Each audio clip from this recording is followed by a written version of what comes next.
in the Southeastern Conference. Historical record. The American South is often defined not by a compass rose, but by those states who fought in the Civil War and became known as Dixie. The West is the West, and the North is the North. But no other region on this continent is as cohesive as the one lying beneath the Mason-Dixon line. In these roots of our shared heritage, we established an athletic conference. Originally, it was called by a single name, the Southern. This predecessor league even included many of the schools we now call eternal enemies. As modern sports fans know all too well, from the Southern Conference we became the SEC. But its evolution was just beginning. 3 of our original founders no longer compete in the greatest league in the world. These schools are Sewanee, University of the South, Tulane University, and the Georgia Institute of Technology, also known as Georgia Tech. The reasons they left were many. Tulane and Sewanee de-emphasized athletics to become great beacons of business and faith respectively. The story of Georgia Tech is a bit more complex. In the year 1964, the Yellow Jackets were led by head coach and former Tennessee quarterback Bobby Dodd.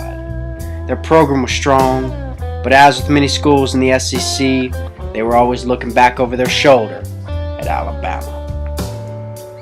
Bear Bryant was the ultimate competitor, and often at this time participated in a practice known as over-recruitment. Today, college programs have a limit on the number of athletes each roster could support, but in the 60s that wasn't the case. The Bear would stack his roster, leaving the pool of athletes for surrounding campuses a little less strong. And when the SEC refused to ban this act, Georgia Tech did the most Southern thing they could think of and seceded.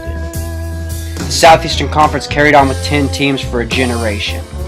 And then, an act of brilliance. Buried deep within the NCAA bylaws, Commissioner Roy Kramer found a provision mostly used by Division III schools that if your conference had 12 members, it could hold a championship game.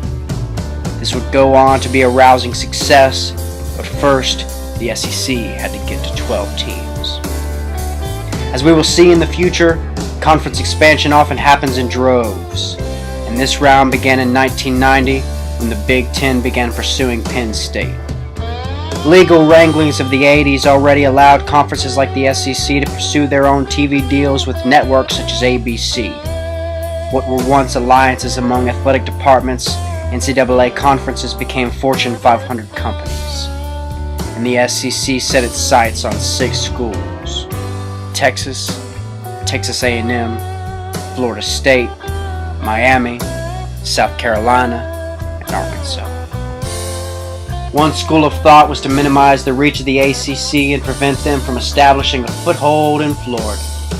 On the other hand, Commissioner Kramer had his sights set on new sites and new consumers of our product. Eventually, South Carolina and Arkansas would land in the SEC, but that still left Texas. Everything went as planned with the newly minted championship game the following season. Alabama won the national title. Arkansas won the Final Four a couple years later. And a league that was already storied became more dominant than college football had ever seen.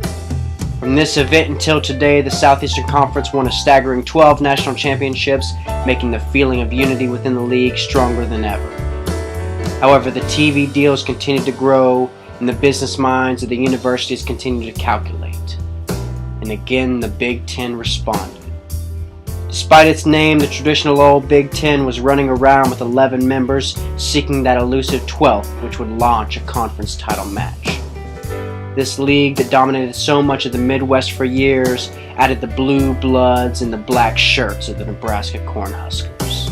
And one by one, Big 12 schools fled.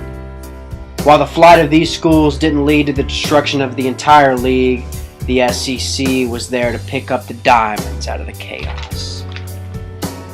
And the chaotic center of it all was a place we always wanted to be, deep in the heart of Texas A&M. We then traveled north, collecting assets, cities, and territory, notably St. Louis and Kansas City, where the SEC builds. Soon, construction will begin at our 2 new schools of stadiums, culture, and football programs. Conferences now stand with a ceiling of 15, Notre Dame plays an ACC schedule, and the Pac-12 has added teams as well. In the era of the playoffs, 16-team super conferences have been proposed by some and feared by others. While there are mismatches and geographic anomalies like West Virginia and the Big 12, the SEC is locked down an 11-state kingdom contiguous in the American South. Manziel established A&M, and Missouri won 2 Easts. They were inaugurated in 2012 amidst this conference's greatest run, and the legacy only continues.